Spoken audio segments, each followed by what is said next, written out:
Salut à tous, bienvenue dans ce nouvel épisode du podcast Dunk Hebdo. Alors les gars, on est arrivé au moment où je n'arrive plus à compter, c'est trop loin. On va juste dire le nouvel épisode sans numéro. Avec moi, il n'a pas la main. Pour une fois, c'est Adrien. Comment ça va, Adrien ? Bah ça va bien, on fatigue un peu avec ce rythme, on se fait regarder tous les matchs assez tard, mais c'est cool, là, on est à fond dedans, donc ça va bien. Puis le meilleur pour la fin. J'avais une question, Adrien, on en a un peu parlé entre nous avant d'enregistrer. Jimmy Butler en finale NBA, est-ce que ça te fait un petit pincement au cœur pour toi, supporter des Bulls ? Ah bah c'est quelque chose que j'ai pas trop dévoilé à Alan pendant cette série, parce que bon, on comprend le supporter Celtics, mais oui, moi je suis un peu team Heat sur cette fin de playoff, clairement. Et puis pour compléter l'équipe, il revient de Guadeloupe pour retrouver la grisaille parisienne et la pluie, c'est Tom. Comment ça va, Tom ? Ça va, j'ai connu des jours meilleurs il y a quelques jours, il y a quelques semaines, voire, mais ça va, écoute. On profite et on est content de revenir dans l'émission après le live, quoi. Même pas après la prévue contre Milwaukee. C'est ça, j'allais dire qu'on t'a lâché à l'époque où on pensait que le Milwaukee allait faire quelque chose en playoff. Ça paraît loin maintenant. Ouais, une éternité. À l'histoire de la NBA. Donc, messieurs, aujourd'hui, logiquement, on va revenir sur les finales de conférence et parler de ces finales NBA qui vont donc commencer dans la nuit de mercredi à jeudi. On a donc le nom des deux finalistes, les Lakers et le Heat. Le programme est donc très chargé. Avant d'en discuter, n'oubliez pas de vous abonner comme d'habitude sur Twitter. Et la preuve, aujourd'hui, on vous a demandé de quelques heures avant l'enregistrement de poser des questions. Alors, je m'attendais à en avoir 2, on en a eu 15, donc du coup ça a complètement chamboulé la trame. Et abonnez-vous aussi sur les plateformes de streaming comme d'habitude. On marque la légère pause habituelle et puis on se retrouve pour discuter de l'accession des Lakers et du Heat au final. Los Angeles, on a donc le nom des deux finalistes de cette saison 2019 NBA 2019-2020. Alors une saison ô combien particulière parce qu'on connaît les finalistes fin septembre, hein. Ça c'est assez particulier. Avant de discuter de cette série, on a eu beaucoup de questions par rapport à ça. Revenons sur le parcours récent des deux franchises, donc à savoir leur finale de conférence. Alors on va commencer par l'équipe qui a pris le moins de temps, les Lakers, 5 petits matchs pour disposer des Nuggets. Adrien, je vais commencer avec toi avec une question un peu polémique, mais est-ce qu'on n'est pas trop exigeant avec les Lakers ? Alors pour expliquer pourquoi je pose ça, ça renvoie à une conversation qu'on a vue entre nous sur le WhatsApp des rédacteurs du site Dunk Hebdo, où personnellement j'avais trouvé qu'on était très dur avec ces Lakers. Ça fait 3 tours qui passent à chaque fois en réussissant à s'adapter à l'adversaire, et je trouve qu'on leur donne pas assez de crédit pour ça, moi. Ouais, je suis un peu d'accord, c'est aussi quelque chose qu'on voit sur Twitter chez la fanbase des Lakers qui se moquait un peu du fait que pendant tous les playoffs, à chaque fois on disait attention, le seed 8 de Portland c'est quand même un seed compliqué, ils ont des limites, il va falloir faire attention, Houston, c'est pas évident, ils ont personne pour défendre sur les deux guards, attention, Denver qui est chaud, etc. Et maintenant qu'ils accèdent à la finale NBA, tout simplement, on commence à dire bon, finalement le parcours était pas si compliqué. Et donc ça rejoint exactement ce que tu venais de dire. Je pense que c'est tout à leur crédit. À chaque série, on les a vus souvent le premier match prendre la température, parfois être un peu dépassé, et puis s'adapter et finalement rouler sur la série. C'est peut-être un peu fort comme mot, mais moi en tout cas c'est la conclusion que ça m'amène tout ça, c'est vraiment l'adage de base que j'avais donné en début de saison, pendant le live aussi et avant ce début de bulle. On ne parie pas contre LeBron James. Voilà, on ne parie pas contre LeBron James. Un des 12 commandements de DH de Dunk Hebdo, on ne parie pas contre LeBron James en playoff. Tom, sauf contre les Warriors avec Kevin Durant. C'est ça, oui. La petite astérix qu'il faut lire tout en bas du document. Tom, du coup, tu l'as dit, on t'a pas entendu depuis le début de ces playoffs. Qu'est-ce que t'en dis, toi, de ces Lakers ? Parce que avant, du coup, si on remonte à la dernière fois on t'a entendu, dans ce live et avant les playoffs, les Lakers, on les classait bien souvent 2 voire 3 en dessous des Bucks et des Clippers. Bucks, Clippers ne sont plus là, alors qu'est-ce qu'on en dit de ces Lakers ? Bah, les Lakers, pardon, ils ont fait un parcours vraiment, moi je dirais pas exceptionnel, mais ils ont fait un parcours vraiment très solide, quoi. Ils ont montré à chaque fois qu'ils étaient attendus, ils ont su répondre avec des ajustements tactiques à chaque fois qu'un challenge différent leur était proposé. Ils n'ont jamais paniqué et ils se sont montrés comme étant la meilleure équipe de l'Ouest tout le long des playoffs, quoi. Enfin, comme tu disais, il y avait pas mal de doutes déjà au début des playoffs par rapport au fait que voilà, il y avait la problématique d'Avery Bradley qui avait quitté l'équipe et qui leur enlevait quelque chose qu'ils n'avaient pas. Et finalement, on se rend compte que Caldwell Pope a bien repris ce rôle-là et puis qu'ils ont eu des minutes intéressantes de tous les autres joueurs qu'on pensait auxquels on croyait pas vraiment, quoi. Tous les joueurs un peu repêchés, par exemple comme Dwight Howard, comme Rondo en playoff, voire même Markieff Morris qui donne de bonnes minutes aussi. Donc tout cet ensemble-là autour de LeBron James qui est vraiment fédérateur et très très fort, même s'il dit fort aussi, mais LeBron il manque vraiment ses playoffs de son empreinte. Du coup ça fait qu'on a des Lakers surdominants et je dirais pas qu'ils ont eu un chemin facile, mais qui se sont rendus le chemin facile en étant sérieux de bout en bout. Et ce qui est assez paradoxal, excuse-moi Ben, mais ça me fait penser ce que tu dis Tom, c'est que oui, effectivement, on a vu, et on en doutait d'ailleurs, on s'était un peu moqué, d'ailleurs, mea culpa pour moi et collectif, je pense sur Rajon Rondo notamment, Dwight Howard aussi, et les joueurs qui étaient plus attendus, disons Kuzma, Danny Green, pour ne pas les citer, sont finalement ceux qui déçoivent peut-être dans l'ensemble de l'effectif des Lakers, et c'est ceux qu'on attendait moins, donc Rondo, Howard, Morris, tu l'as cité, Caruso aussi. Même Javal McGee qui a été très intéressant par séquence aussi, notamment stratégiquement avec les adaptations dont tu parlais, voilà, qui eux ont répondu présent, et puis voilà, LeBron James et Anthony Davis sont de corrects joueurs de basket. C'est vrai que, enfin, je trouve qu'on a une espèce de, j'appelle ça une lévitation du côté de LeBron qui est fascinante, où là, on a vraiment l'impression qu'il a toutes les cartes et qu'il maîtrise son sujet, comme on a rarement vu ça. Par exemple, on voit clairement qu'il y a des moments où il veut impliquer Anthony Davis, le reste du collectif, et il y a des moments où il prend les choses en main. On voyait ça à Cleveland, mais là je trouve que ça a pris une autre dimension, parce que à Cleveland, fondamentalement, il y arrivait à un moment où, du fait des joueurs qui l'entouraient, il était obligé de reprendre vite la main et de asseoir sa domination. Là, j'ai vraiment l'impression que le mec est en contrôle total, et bon, sans rentrer dans la petite histoire, par exemple le moment où il dit il aurait dit avant le match 5 contre les Nuggets, je vais finir la série maintenant. On a vraiment l'impression, visuellement, ouais, il a terminé la série dans le match 5. Enfin, il y a une impression de contrôle qui est incroyable. Moi, ce qui est étonnant, en plus, ce qui m'étonne le plus vraiment avec ces Lakers-là et aussi ce LeBron James-là, c'est le côté défensif. En fait, je m'attendais pas en 2020 à avoir une équipe menée par LeBron James dominée défensivement, vu les itérations d'équipe qu'il a eu autour de lui, par exemple aux Cavs, juste avant. On parlait souvent de LeBron James avec des shooters, et pour gagner, il fallait que tu scores beaucoup plus que l'adversaire, puisque il n'était pas en mesure de pouvoir produire d'avoir son pic niveau défensif. Et là, en fait, avec ces Lakers-là, la défense est très bonne, la défense tient bon. Il joue grand, il joue parfois petit, et la défense tient vraiment bon. Je m'attendais vraiment pas à avoir une équipe des Lakers menée par LeBron James dominante défensivement. Mais pas mené que par LeBron James en défense. Justement, c'est assez intéressant. Oui, tu vois, tu mentionnais Dwight Howard et Rajon Rondo. On voit que Dwight Howard est très très vocal. Il s'exprime beaucoup. Rondo, c'est pareil. Il y a un vrai collectif, et ça participe aussi de ce que tu disais, Ben, où LeBron James laisse son équipe vivre la plupart des moments. Chaque joueur rentrait dans son match en essayant de les impliquer. Anthony Davis, bien sûr, par séquence, et ça l'aide beaucoup. D'ailleurs, je pense que LeBron James aussi peut se permettre de se reposer, contrairement à ce qu'il pouvait avoir à faire avec les Cavs, pour ensuite mettre un coup d'accélérateur ou prendre le contrôle d'un match. L'illustration, c'était ce match 5 là pour conclure la série face aux Nuggets, où sur la fin, il enchaîne un drive, un step back, un 3 points. À 2 minutes de la fin, avec ce regard de tueur vers le banc des Nuggets pour dire écoutez, j'ai décidé que ce soir c'était fini, c'était fini. Mais même le 4, au final, où il décide de prendre Jamal Murray en défense. Oui, en défense. Ouais. Parce que personne n'avait de solution pour lui. Il arrive, le shot making dont a fait preuve Jamal Murray sur cette série-là, on en reparlera bientôt, mais c'est quelque chose d'incroyable. Et jusqu'au moment où LeBron James s'est dit écoute, il y a personne pour le stopper, je vais me mettre dessus. Et finalement, le simple fait que LeBron James se soit mis sur lui, ça a totalement dérouté le jeu offensif de Denver, et Jamal Murray s'est vu obligé de lâcher la balle plusieurs fois. Et du coup, les Lakers ont réussi par ce petit ajustement que LeBron a décidé au moment où il sentait qu'il en avait marre, tu vois, que voilà, on passe devant et on termine ça proprement.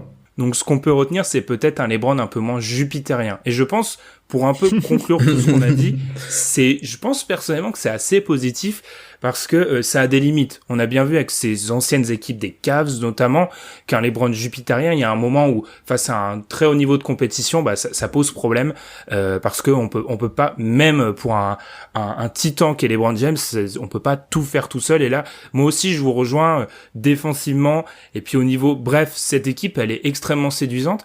Alors on est obligé aussi de parler des Nuggets. La dernière fois qu'on avait vraiment parlé des Nuggets, ils étaient menés 3-1 contre le Jazz. On avait fait un espèce de parallèle avec les Sixers, deux équipes qui étaient vraiment au plus mal. Alors les trajectoires ont été totalement différentes après ce podcast. Les Sixers ont sombré. Au revoir à Brett Brown notamment, on aura le temps d'en parler, l'intersaison sera longue. Et les Nuggets, eux, ont fait un parcours assez satisfaisant, je pense, pour la franchise. Qu'est-ce qu'on retient de ces Nuggets? Alors, satisfaisant, Ben, t'es dur.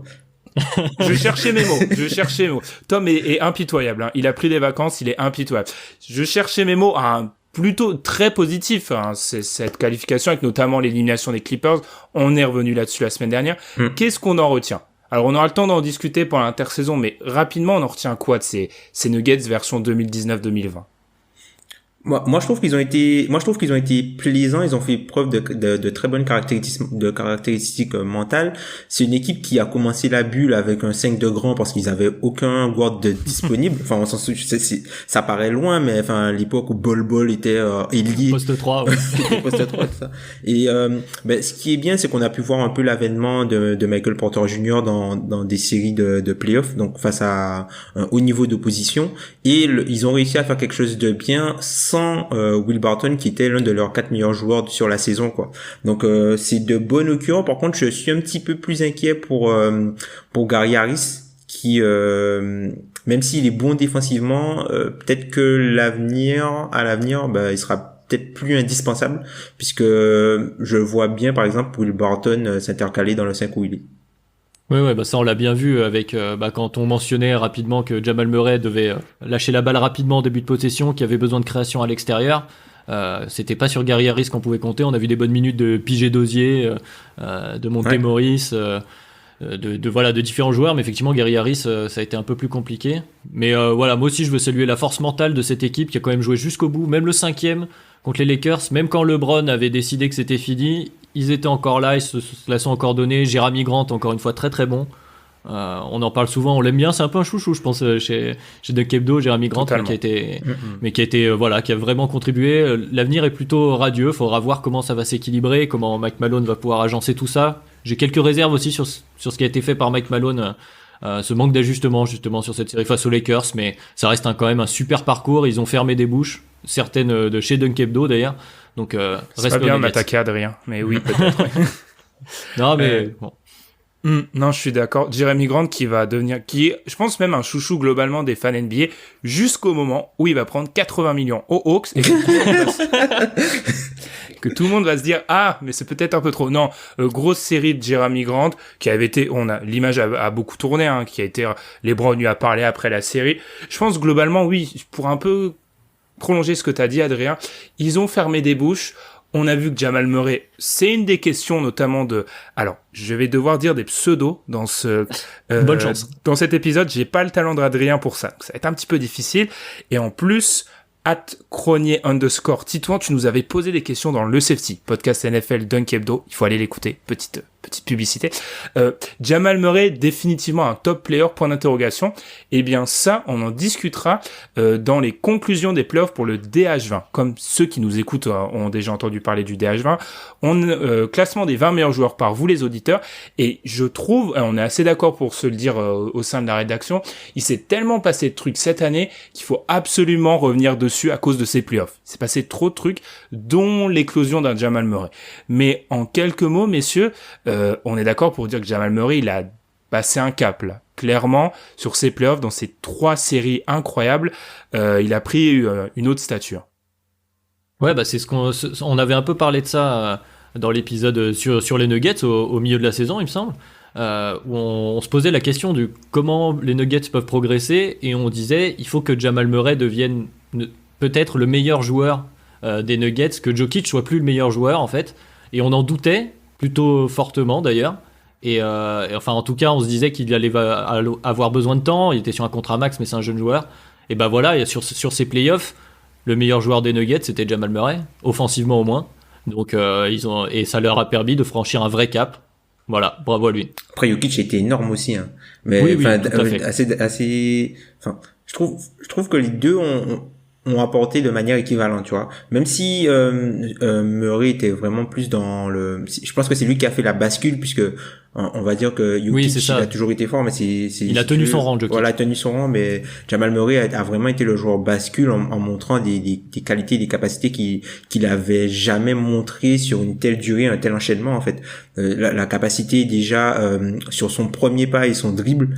Ça, c'est quelque chose qu'il a, à chaque fois, enfin, je me souviens, je crois que c'est il y a 2 ans, il y a un an ou 2 ans, j'avais fait un profil sur Jamal Murray et il y a quelque chose qui m'avait marqué, c'est le fait qu'il prenait énormément de shoot à mi-distance pour 2 raisons. La première, c'était par rapport au dribble end-off qui jouait souvent avec Jokic et qui était plus au niveau de la tête de raquette. Donc du coup, dès qu'il recevait le ballon, il était déjà dans la zone à mi-distance, il n'avait pas aller au cercle. Et c'était une problématique aussi de handle où il n'arrivait pas à se défaire de ses adversaires. Là, il a montré une qualité technique sur son handle. Personne n'arrivait à rester en face de lui, quoi. Jusqu'à ce que LeBron James s'y colle, mais les joueurs n'arrivaient pas à rester en face de Jamal Murray. Et ça change tout en fait. Si il peut traverser quelqu'un, après ça va tout changer, notamment au niveau de la finition, et ça va lui ouvrir beaucoup plus de choses, même au niveau de son playmaking. Il a trouvé des passes, extraordinaires. Enfin, Jamal Murray, il a été digne des grands, des grands initiateurs offensifs sur cette série de playoffs, sur ces séries de playoffs. Ouais, juste pour revenir rapidement sur Jokic, excuse-moi Ben, mais genre effectivement peut-être qu'on reste sur l'impression, il a un peu souffert dans cette série face aux Lakers à la fin, ouais. Parce que physiquement Dwight Howard lui a proposé un combat qui était assez compliqué. Jokic s'est laissé avoir, donc il a ces travers de laisser traîner les bras, des fautes qui ont été sifflées, qui sont parfois contestables, mais qui sont des fautes bêtes évitables en tout cas. Donc peut-être que cette impression nuance, mais effectivement quand même sur l'ensemble des playoffs, il a quand même été, il a été tout aussi énorme que ce qu'on attend de Nikola Jokic. Le nom de Dwight Howard cité 5 fois dans un podcast qui parle de finale NBA. Quelle époque formidable, messieurs. Quelle époque incroyable. Non, je suis assez d'accord sur votre constat. Je pense que on a vu déjà une chose chez cette équipe, je trouve, et c'est à noter chez une jeune équipe, c'est une capacité à répondre au moment présent, parce qu'ils sont donnés morts 2 fois quand même dans ces playoffs, et 3 fois. Bon, la 3e fois ils étaient effectivement morts contre les Lakers, mais les 2 premières fois ils ont réussi à se relever. Là il y a aussi la révélation qu'il y a la petite hype aussi chez certains membres de DH. Il y a la hype également Michael Porter, qui était en délicatesse contre LeBron en défense. C'était assez triste à voir. C'est un peu le cas de tout le monde, mais je pense globalement que cette équipe de Denver, on a eu la certitude, et c'est pour ça que je reviens à ce parallèle entre Sixers et du coup les Nuggets. On a des certitudes qu'on n'a peut-être pas du côté des Sixers. C'est ça aussi, je trouve. C'est que maintenant, on a vu ce qu'ils pouvaient faire, et Adrien l'a sous-entendu, je fais partie des gens qui étaient extrêmement critiques des Nuggets, et là maintenant, oui, je pense qu'on peut construire autour de cette, alors peut-être pas gagner un titre dans l'état, mais en tout cas, on a une solide équipe à l'ouest. Quelque chose à rajouter, les gars, sur Denver, ou alors on passe du côté de l'est? Allez, voyageons. Voyageons. Alors, le Heat de Miami, donc c'est quand même une performance historique, parce qu'une tête de série numéro 5 en finale NBA, ça n'arrive pas tout le temps. Ce qu'elle fait donc pour les finales NBA. Ils n'ont pas eu un parcours facile. En plus, 4-2. Ils ont disposé 4-2 des Celtics. Alors, on va continuer à parler des éliminés avant de revenir sur Miami et du coup de s'envoler pour les finales NBA. On va parler de Boston. Toujours une question de Cronier Titouan qui nous demande 3 finales de conf en 4 ans. La saison de Boston peut-elle être considérée comme réussie, ou est-ce que le fait de ne pas avoir pu passer Miami, ce qui semblait à leur portée au vu du déroulement de chaque match, classe automatiquement la saison des 6 dans la colonne échec? Alors, bilan global de cette saison des Celtics, qu'est-ce qu'on en retire? Une finale de conf, une série âprement remportée contre les Raptors en 7 au tour précédent. Qu'est-ce que t'en dis, toi, Tom, de cette saison des Celtics? Moi, je trouve que la saison a été positive dans le sens où ils ont pu identifier pas mal de choses. Donc, avant, on avait des questions sur Jason Tatum, surtout sur la saison d'avant qu'il venait d'effectuer. Et là, Jason Tatum, il a changé il a changé limite de dimension. Il a vraiment changé de dimension, merci. Il a changé de dimension, il est rentré peut-être dans les top 10, top 15 NBA. Aujourd'hui, à l'heure actuelle, bon, on en reviendra dans le DH20, mais c'est clairement une star qui est sur le point de peut-être devenir une superstar de la ligue. Je pense que on va arriver dans un triptyque avec Luka Doncic, Zion Williamson entre guillemets et Jason Tatum pour les joueurs du futur moderne, quoi, les joueurs modernes du futur. Donc il est rentré dans une autre stratosphère. On a vu aussi l'avènement de Jaylen Brown aussi sur ces playoffs qui comme à chaque saison, hein, il montre de nouvelles choses, il montre de nouvelles qualités et on se demande jusqu'à quel point ou jusqu'où il va s'arrêter. Et aussi, on a vu malheureusement aussi quelques limitations, notamment du côté de Kemba, sur les questions que t'as toujours posé Ben à ce niveau-là, de Kemba Walker, le fit dans ce niveau-là, on a vu que c'était un joueur qui était beaucoup ciblé. Il a été ciblé par Toronto pour l'enlever du jeu. Il a aussi été ciblé par Miami, notamment pour des mismatchs avantageux pour Jimmy Butler et pour les joueurs de petite taille, puisque voilà, il pouvait pas être caché sur le terrain et il était souvent ciblé par les défenses. Donc du coup, ça peut poser la question, au final, est-ce que Marcus Smart, même si c'est un moins bon joueur offensif, n'a pas plus de valeur au niveau playoff, puisque ce que t'apporte Kemba Walker peut être remplacé par l'un des deux J. Bonne question. Effectivement, moi pour répondre aussi à la question, je vais pas revenir effectivement les deux J très très bons, impressionnants. On se demande quand ils vont s'arrêter effectivement. Pour la question du est-ce que c'est une saison réussie, moi je comprends le goût amer des paroles d'Alan depuis l'élimination. C'est vrai que d'un point de vue si on se met du point de vue des fans des Celtics, c'est une saison réussie dans le sens où on a atteint les finales de conf, on a des certitudes comme tu disais, enfin des réponses en tout cas comme tu disais Tom. Mais d'un autre côté, ils étaient prenables ce hit. Ce hit était prenable par Boston et les années qui arrivent, alors certes, on a des très bonnes bases et c'est mieux que rien, c'est le moins qu'on puisse dire, mais là voilà, il va y avoir les Nets qui vont arriver en grande pompe à l'est.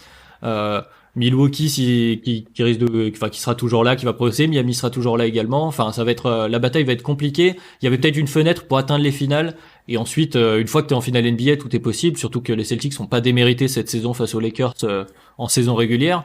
Donc même si ils n'auraient pas été favoris, loin de là, mais il peut y avoir un petit goût amer dans cette défaite parce qu'il y avait moyen quand même. Ils menaient sur 3 matchs où ils mènent à l'entame du dernier quart. Mais c'est surtout que tu vois la série elle se joue à quoi? Quand tu fais le cumul des total des points, la série se joue à 2 points quoi.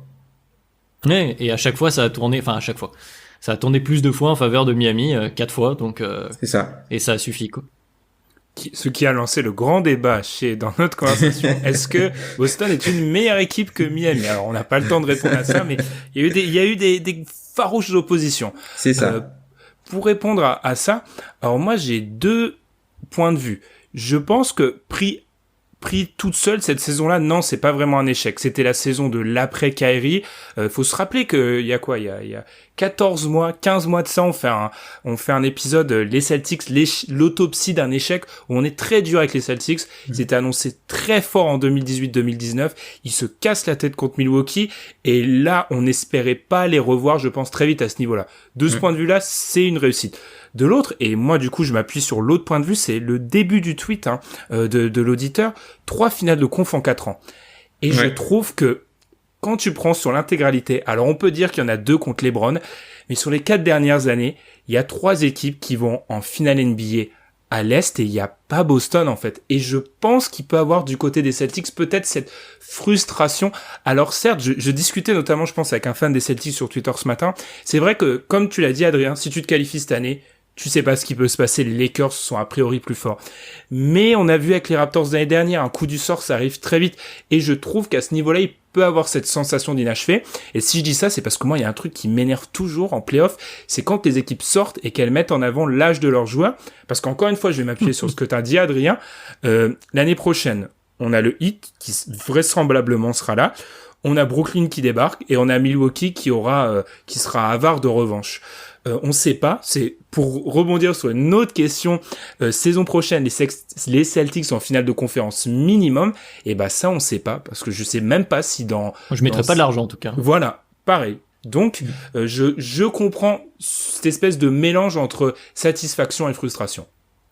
Après c'est le plan aussi de Danny Ainge. Danny Ainge c'est pas le mec, enfin on l'a vu avec les années qui ont passé, tous les tours de draft assimilés. Le gars il a dit qu'il voulait être bon sur 10 ans, mais il a pas. C'est ça le truc, tu vois. Il a voulu être bon dans la longueur et jamais vraiment faire all-in pour être très bon une année. Il a fait all-in une fois. Il a fait all-in avec Kyrie, je pense. Et malheureusement, ça a fait shit pour lui, quoi. Mais l'an dernier, je trouve pas qu'il a fait, enfin, l'an dernier, tu parles de la saison qui a commencé ou la dernière saison de Kyrie? La saison après celle où ils vont en finale l'année dernière, oui. L'année dernière? Non, l'année dernière, ils ont pas fait all-in puisqu'ils avaient encore ils avaient des assets à utiliser qu'ils n'ont pas utilisés. Notamment, tu vois, avec tout le, oui, all-in, notamment, faire venir Anthony Davis, un truc comme ça, tu vois. Alors il y avait, il était sur le même contrat que Kyrie, c'était pas possible, nanana. Mais tu vois, il y a pas eu de gros move alors qu'il y avait des assets. Moi, c'est de ce côté-là que je parle all-in. Ok, ce qui fait que le all-in va être un peu plus difficile parce qu'au fil des années, quand même, les fameux assets des Celtics se diminuent, logiquement. Ils vont pas l'avoir pendant 15 ans, tous les tours de draft de Brooklyn, même si là, ça a plus trop de valeur. On va peut-être, encore une fois, les Celtics, de toute façon, je vous livre un secret de Polichinelle, moi, j'anticipe une intersaison très longue. Donc, je pense que tout ce dont je dis qu'on aura le temps de parler, si on reprend en février, on aura le temps d'en parler si on a 4 mois devant nous. Peut-être on peut enchaîner, à part si vous avez quelque chose à dire sur les Celtics, sur ce Miami Heat avec Marcus une question. Smart. Ah, Marcus Smart, le grand amour de Tom. Qu'est-ce que tu peux nous dire sur Marcus Smart? Vivement qu'il arrive à Memphis. J'allais dire, je le veux bien à côté de la Vine, mais vas-y. Non, mais gros Marcus Smart, mais qui a fait quand même quelques erreurs sur l'attaque de la zone. T'en parlais, je vais aller très très vite parce que on va pas s'éterniser, mais il y a eu une vraie guerre tactique dans cette série, avec notamment la zone défensive de Miami, on va y revenir je pense, et je crois que c'est le match 4 où Marcus Smart fait 3 pertes de balles assez évitables parce qu'il pénètre et il va pas fixer le grand, donc il y a Adebayo qui est en bas dans la zone et fait des pertes de balles en faisant des passes, il doit encore progresser sur cet aspect-là offensivement, mais par contre pour tout le reste, le cœur que met ce joueur, la défense qu'il est capable de mettre, c'est un bonheur. Et partout. J'ai toujours trouvé, alors on va croire que je suis l'empêcheur de tourner en rond, j'ai toujours trouvé que enfin bref, il y a d'autres joueurs qui ont pas le même profil, mais qui sont un peu dans la même veine et qui sont un peu vus plus négativement qu'à Marcus Smart. Je dis juste ça comme ça, je trouve Chris Dunn. Certains joueurs ne bénéficient pas de ce crédit-là, mais continuons sur Miami avec, comme je l'ai dit, une petite pique, on va dire, de Wade Circus Shot. Bon pseudo. Un peu de respect pour Miami maintenant, car dans vos podcasts, c'est surtout les Bucks trop nuls et Boston favoris. Je trouve ça un peu dur parce que, en l'occurrence, Boston était favori. Enfin, c'est pas nous qui l'avons dit, c'est les bookmakers.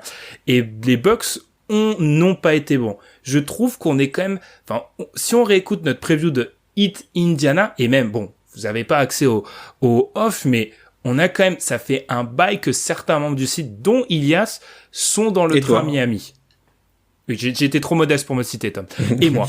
Quand même, cette équipe de Miami, c'est une surprise, mais on la voit venir quand même. On la voit venir. Surprise, ouais, pour moi, c'est surprenant qu'ils aient un tel parcours en ayant perdu le même nombre de matchs que les Lakers. Pour moi, c'est surprenant. Tu vois, on arrive, les deux équipes arrivent en finale NBA et les deux équipes ont perdu 3 matchs.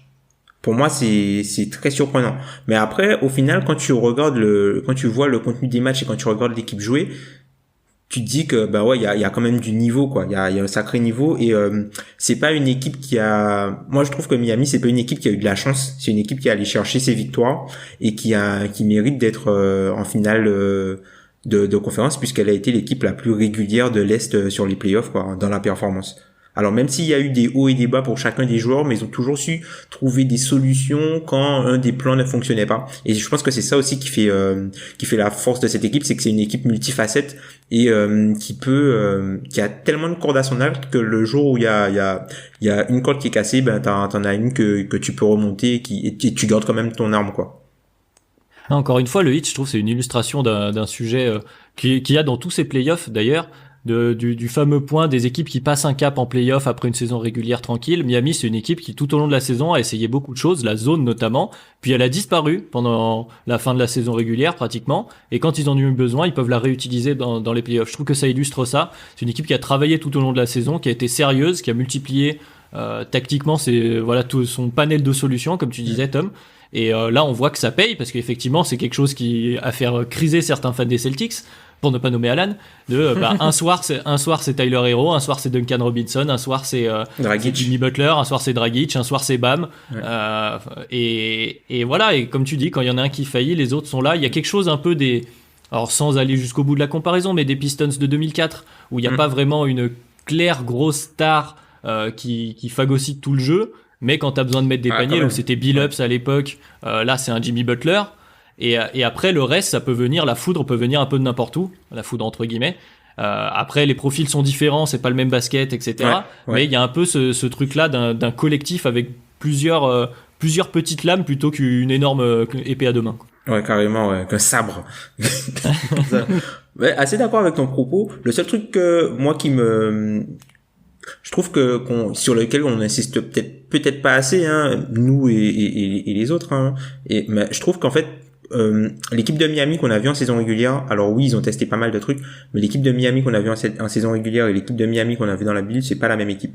Jay Crowder, c'était pas le même joueur. Goran Dragic, c'était pas le même joueur. Il y a des choses qui ont changé, en fait, avec cette équipe-là. Même Iguodala, le Iguodala de saison régulière et le Iguodala des playoffs, ce sont pas les mêmes joueurs. Donc je trouve que même si c'est la même équipe, ouais, c'est ça. Même si tu vois, c'est la même équipe, on a l'impression que c'est le même effectif que lors de la fin de la saison. Ben, l'apport et le niveau des joueurs n'est plus le même. Et du coup, ça te change drastiquement le niveau de l'équipe, tu vois. Dragic, s'il avait fait ça pendant toute la saison, Miami serait pas 5e, je pense, et il serait 6e homme de l'année, quoi. Ouais, mais il se serait fait découper en deux. Et là, je vais faire une transition. Je suis fier de ma transition on va basculer un peu vers la preview de cette série, donc de cette finale NBA, parce que pour moi, ce que tu dis, Tom, ça renvoie un peu à la question de @TheBroundir qui nous dit « La bulle va-t-elle avoir un impact sur le déroulé de ces finales ?» Car je ne sais pas vous, mais moi, les matchs dans la bulle ont été vachement plus intenses et intéressants que je ne le pensais.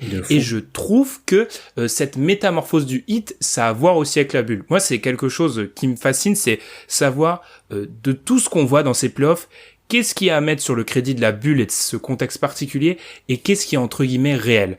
Et je trouve qu'il y a plein de phénomènes intéressants. Par exemple, vous avez cité leur nom, Tyler Hero, Duncan Robinson. Pour moi, ça, il y a un petit effet bulle, je m'explique. C'est The Athletic qui montrait que, notamment, dans les demi-finales de conf, les 4 équipes les plus jeunes ont gagné. Ce qui est une anomalie historique. Et je trouve que, par exemple, pour ça, un jeune joueur, le fait de jouer sur terrain neutre, il se fait moins rattraper par les playoffs. Et notamment, pour moi, ça va être un impact clair sur les finales, là où, sur terrain, dans un contexte normal, pour moi, les Lakers ont un avantage monstre parce que LeBron, parce que d'autres joueurs d'expérience, on les a cités. Là, il y a cette espèce, je sais pas, de jeunesse, de fraîcheur qui ne tape pas un mur en playoff, qui a pas eu à jouer un match difficile au TD Garden, qui a pas eu à aller jouer en terrain adverse chez les Bucks. T'as pas le transport aussi. T'as pas le transport, t'es dans la même salle, y a pas mal de choses. Cet aspect-là fait que, selon moi, le hit, et je crois que c'était sur True Hoop qui avait cette analyse-là, le hit est l'équipe qui profite le plus de cet effet bulle. Après, il y a aussi des notions ça va peut-être faire un peu cliché, mais des notions de camaraderie, de groupe. Si, t'es dans un groupe où le groupe vit mal, au bout d'un moment, tes coéquipiers, tu peux plus les saquer. Et, forcément, tu vois. Là où, par exemple, pouvoir sortir et ne pas avoir des coéquipiers, ça va te permettre d'avoir une échappatoire. Et, du coup, si ça se passe pas bien, même tu tu fais le travail avec eux, mais après t'as fini et t'as de l'air après. Là, le fait d'être dans la bulle, ben tu es tout le temps avec eux, et puis si l'alchimie n'est pas bonne, ben tout de suite on le ressent. Alors que cette équipe de Miami, t'as vraiment l'impression qu'ils ont fait corps et qu'ils sont vraiment hyper concentrés sur leur but, et ils sont pas venus dans la bulle pour rien, quoi.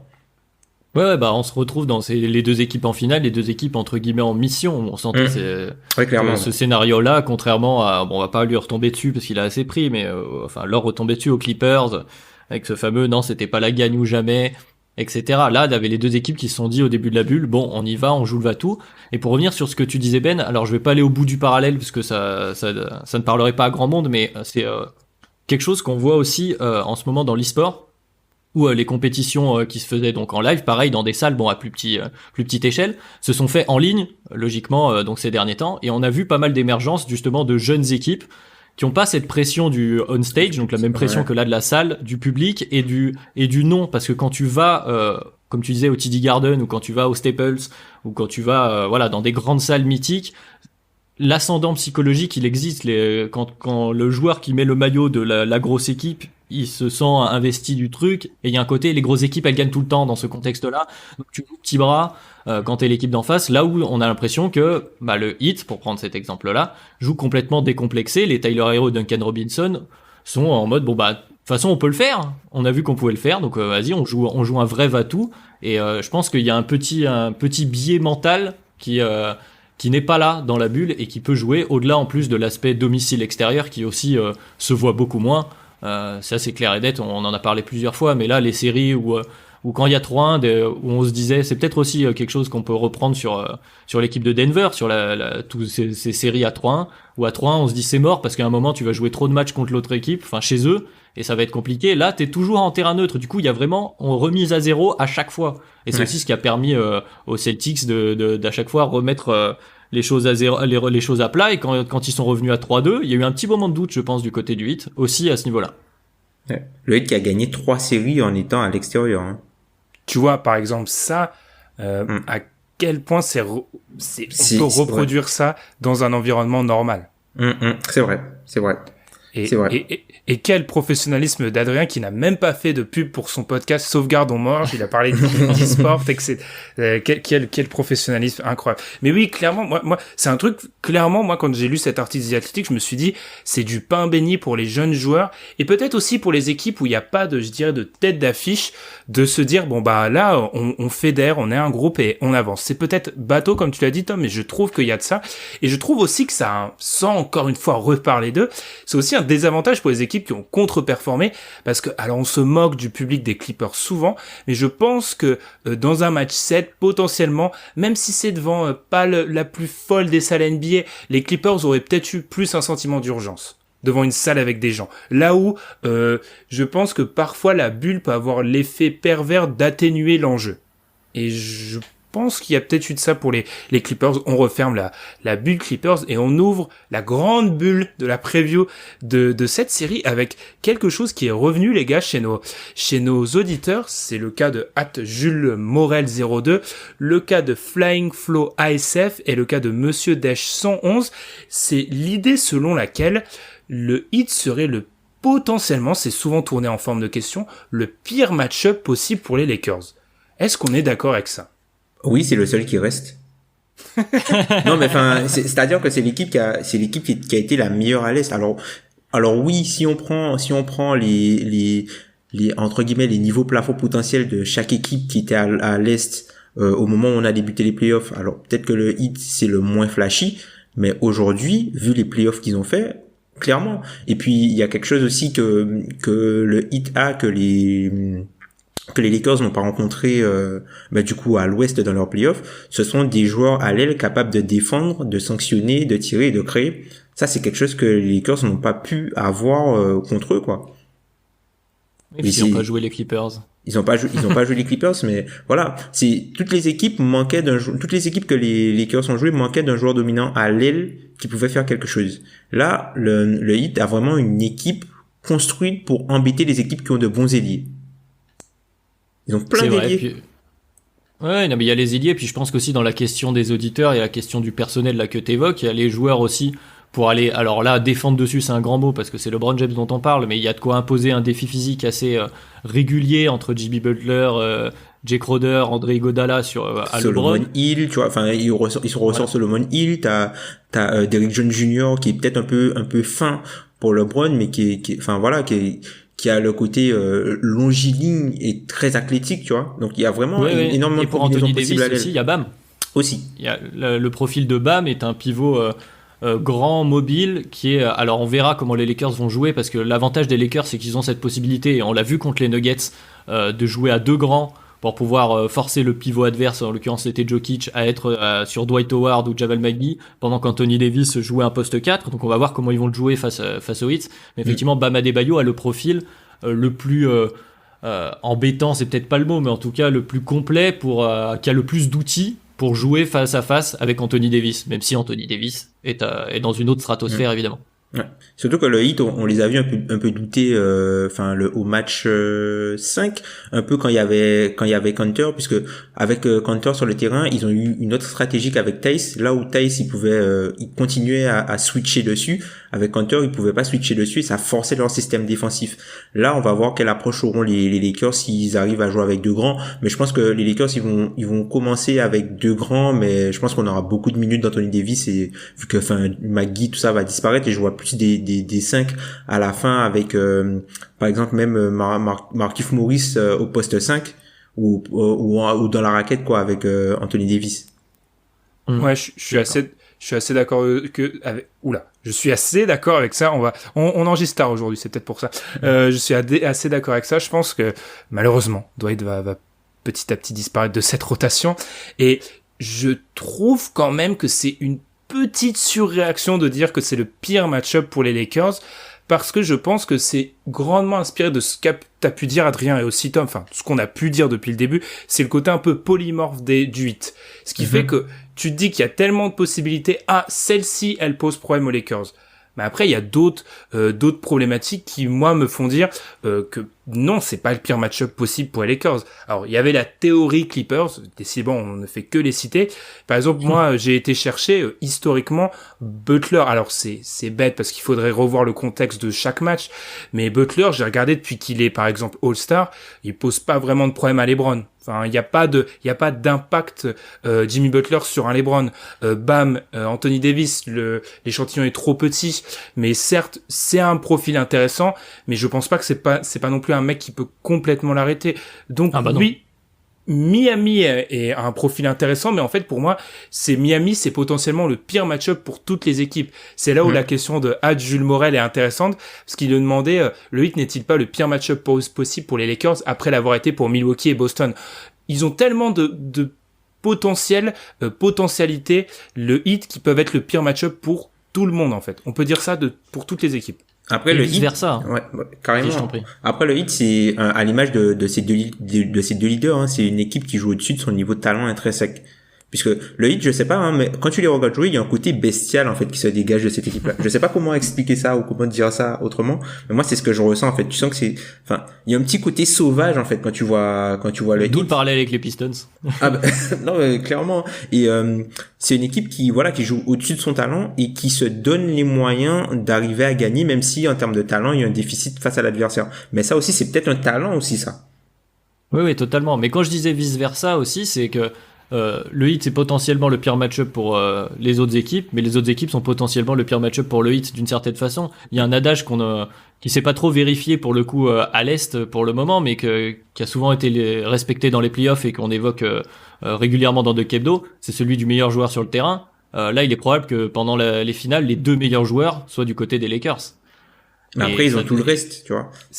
Mais après, bien sûr, après, ça dépend le rapport de force entre les deux, la différence entre les 2 meilleurs et le reste, la différence entre ce cœur Heat et le reste des Lakers.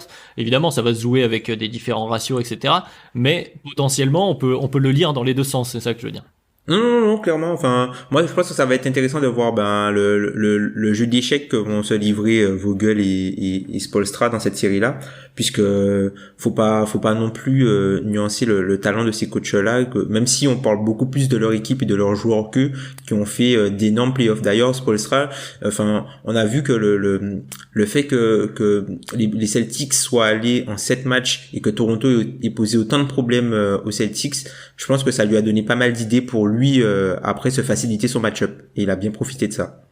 Ouais, surtout en début de série. Mais on a vu, t'as raison de le dire, on a vu des playoffs avec des vrais choix stratégiques. On a vu des coachs faire des choses vachement intéressantes, surtout cette finale de conférence à l'Est, ouais, mais aussi à l'Ouest. Vogel, il y a eu de l'inventivité dans les rotations, dans les solutions tactiques qui ont été apportées. C'est très très intéressant d'un point de vue tactique ce qui se passe. Il faut aussi mettre en avant les différents coaching staff. C'est vrai qu'on a eu des coachs de haut niveau, je pense. Il y a une question à laquelle on va répondre à la fin de l'émission sur les meilleurs coachs actuellement en NBA, mais la série Nurse Stevens, puis la série, c'est là où, sans lui faire injure, c'est là où Budenholzer a clairement payé. C'est que là, on a vu que il a entré, il est arrivé à un niveau où peut-être qu'il était peut-être un peu trop dogmatique. Bref, plein de choses sur Milwaukee où on pourra en discuter après. Pour revenir par rapport à Miami, oui, je suis assez d'accord avec le vice-versa d'Adrien. C'est vrai qu'aussi dans leurs mauvais jours, le Heat a peut-être, et c'est là le revers de la médaille de s'appuyer sur un collectif. Le jour où tout le monde est un peu en dedans, t'as pas cette capacité, c'est caricatural, mais d'avoir une superstar qui prend les choses en main. On l'a vu dans les matchs contre, c'est pas vraiment arrivé contre Milwaukee où ils étaient en pleine bourre, mais contre les Celtics, quand les Celtics ont trouvé quelques solutions, quand ils ont été très durs sur les close-out sur certains matchs, il y a eu des trous d'air de la part de Miami, de véritables trous d'air. Et ça, on peut se dire que du côté des Lakers, la puissance de feu d'un duo AD-LeBron leur empêche peut-être d'avoir ça. Mais après, ce sont deux équipes totalement différentes, hein, dans le sens où, là où, par exemple, du côté des Lakers, les deux meilleurs joueurs de l'équipe sont obligés construire tout offensivement. Du côté de Miami, les deux meilleurs joueurs ne sont pas leur qualité principale n'est pas forcément de scorer, en fait. Donc du coup, ça leur libère d'une certaine pression, puisque toute une partie du playmaking et du scoring peut être assurée par d'autres joueurs, parce que ça, c'est pas leur point fort. Ça, c'est quelque chose que j'ai trouvé, Jimmy Butler a beaucoup été critiqué pour ça, où dans certains matchs, on l'a trouvé passif, notamment face aux défenseurs de Boston. Mais moi, je l'ai trouvé plutôt intelligent, hein.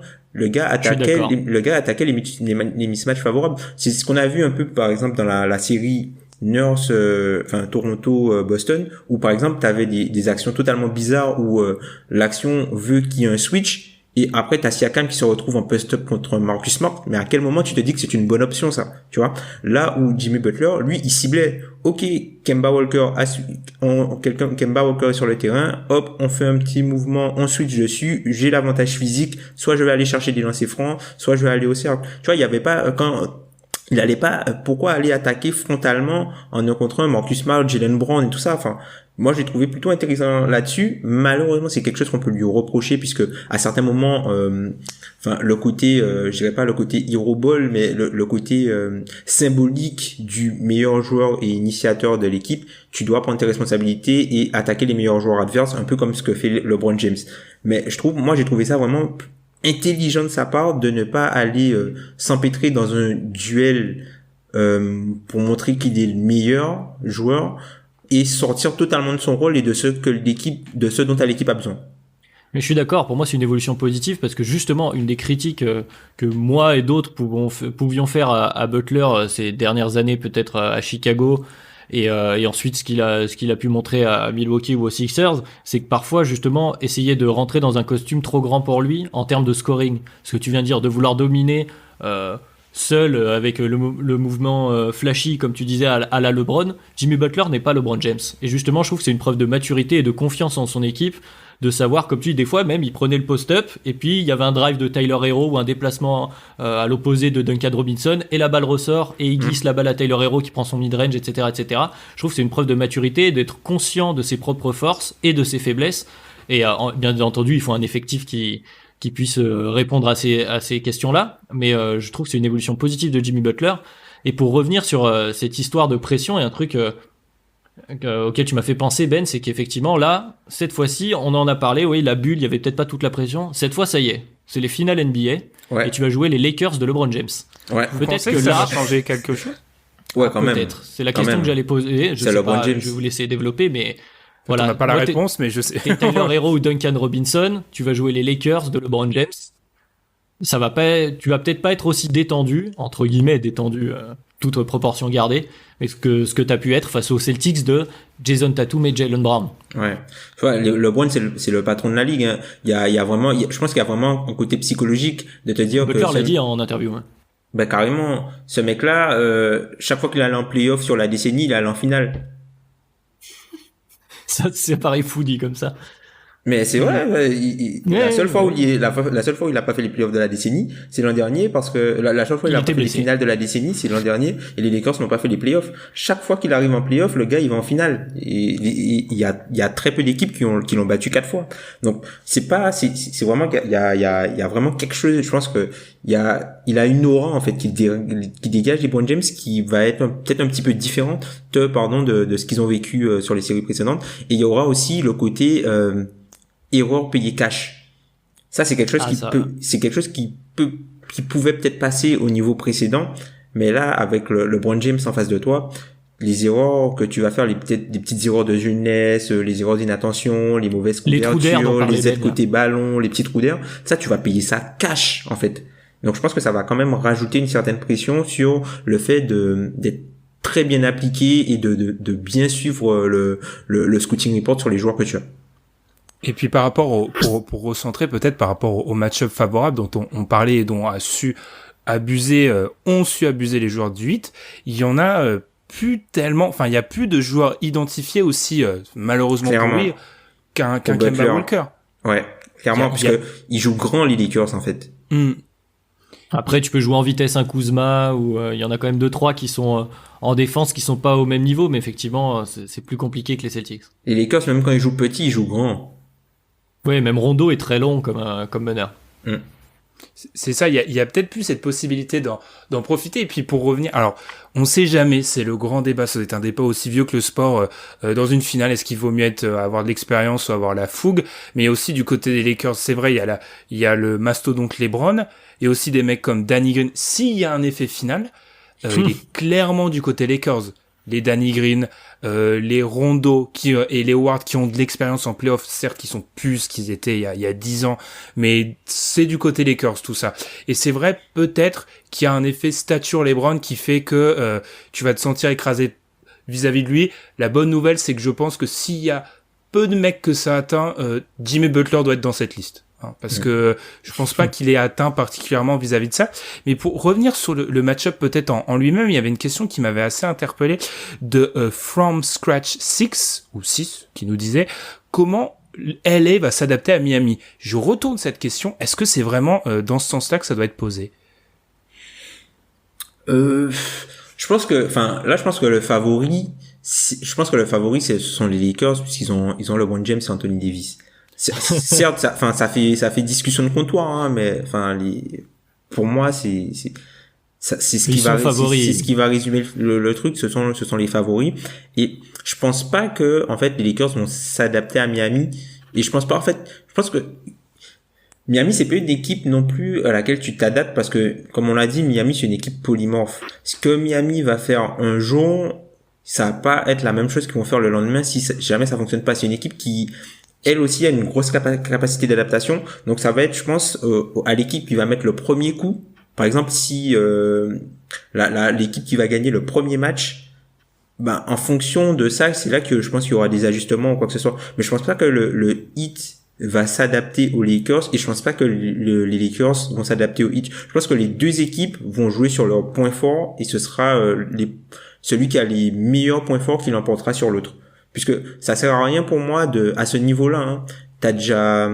À partir du moment où tu es arrivé en finale NBA, tu sais que tu as des gros points forts et des atouts dans ton jeu. Ça sert à rien d'essayer de les galvauder simplement pour contrarier l'adversaire et ne pas l'empêcher de jouer contre ses points forts. C'est un peu comme le lobby de jouer small ball contre les Warriors, tu vois.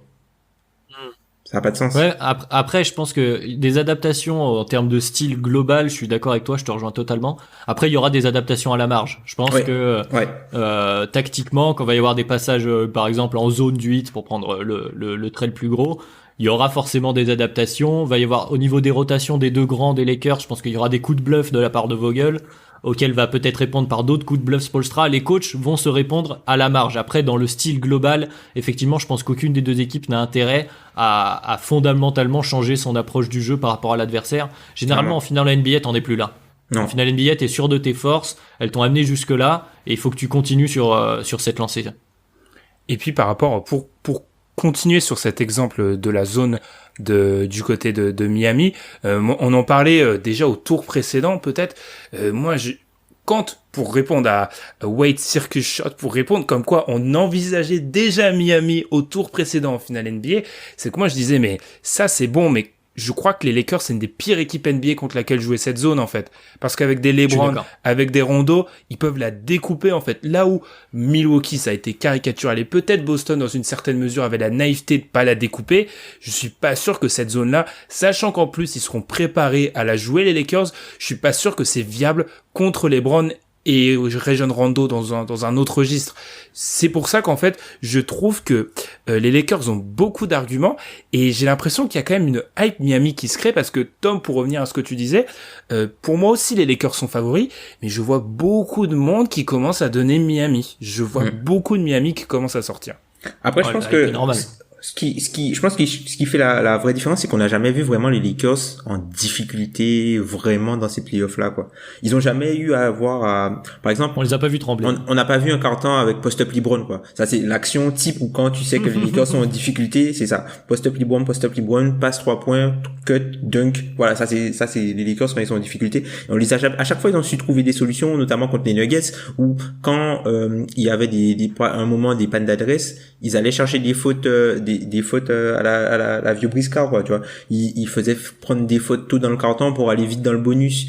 Ils arrivaient à générer des points en transition grâce à à cause des pertes de balles des Nuggets. Et on a vu que ça, c'est quelque chose, l'agressivité sur le porteur, c'est quelque chose qui a pas mal gêné Miami, notamment dans les matchs où Jaylen Brown et Marcus Smart ont chassé très fort sur les extérieurs. Ça les a un peu perturbés, et le fait qu'on ait plus vu Miami en difficulté que les Lakers, même si les équipes ont gagné le même nombre de matchs, je pense que inconsciemment ça joue, parce qu'on se dit ok, il y a tant d'éléments qui ont déjà été exposés du côté de Miami.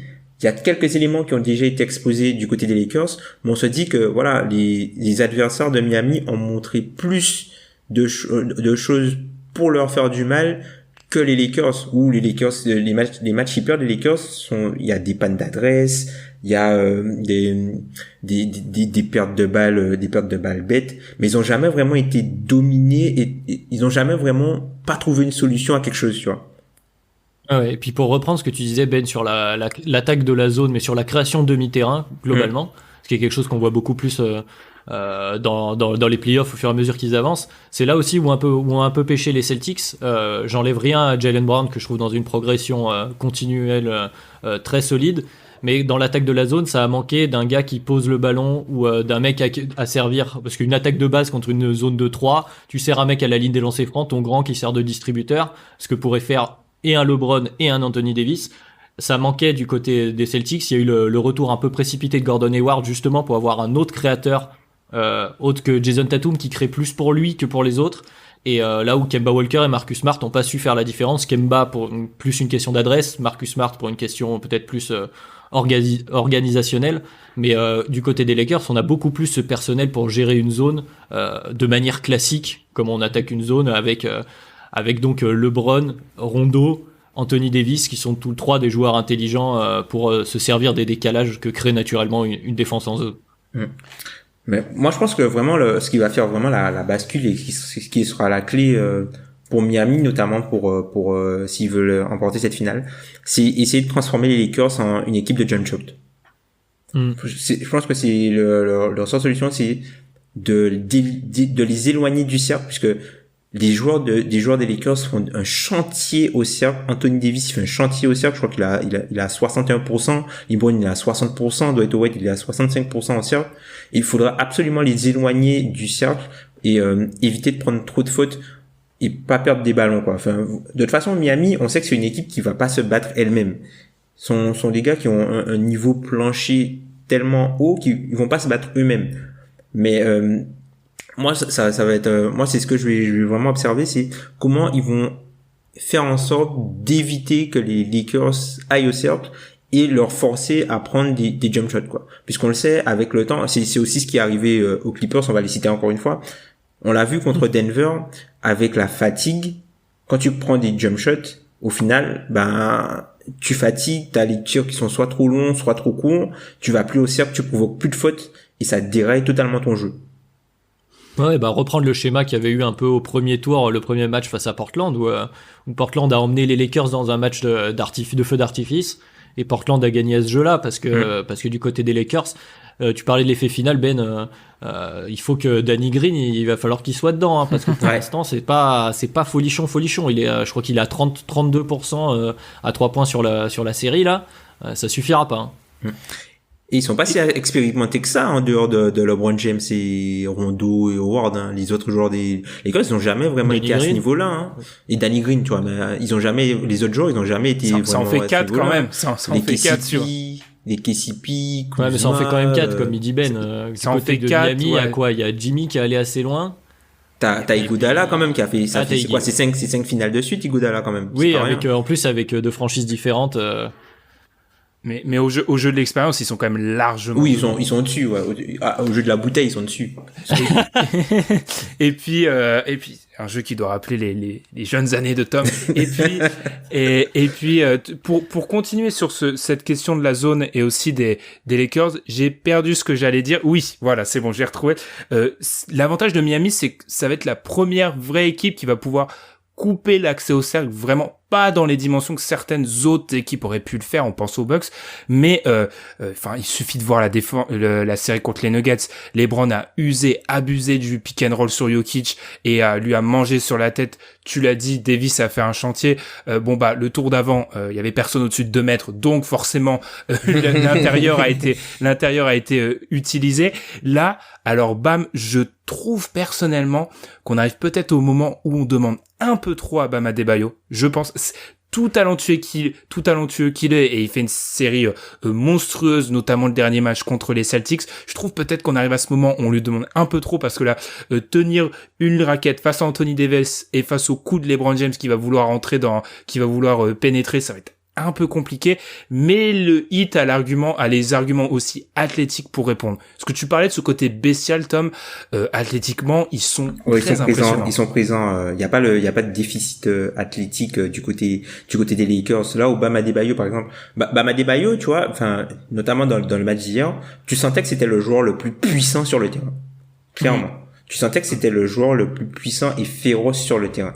Que ce mec-là, qu'il allait faire mal, tu le sentais. On l'a vu, notamment par exemple, il y a 2 actions pour moi qui illustrent ça, c'est son drive dunk sur Theis. Sur Theis? Ouais, sur Theis, et le drive, où il fait la fin de dribble end off, où il est sur Jaylen Brown, il met la main, Jaylen Brown qui est pas le dernier venu, hein, il met juste la main droite un peu pour protéger, il balance un petit flotteur en main gauche, mais il crée la séparation juste avec le mec est puissant. Le mec est puissant.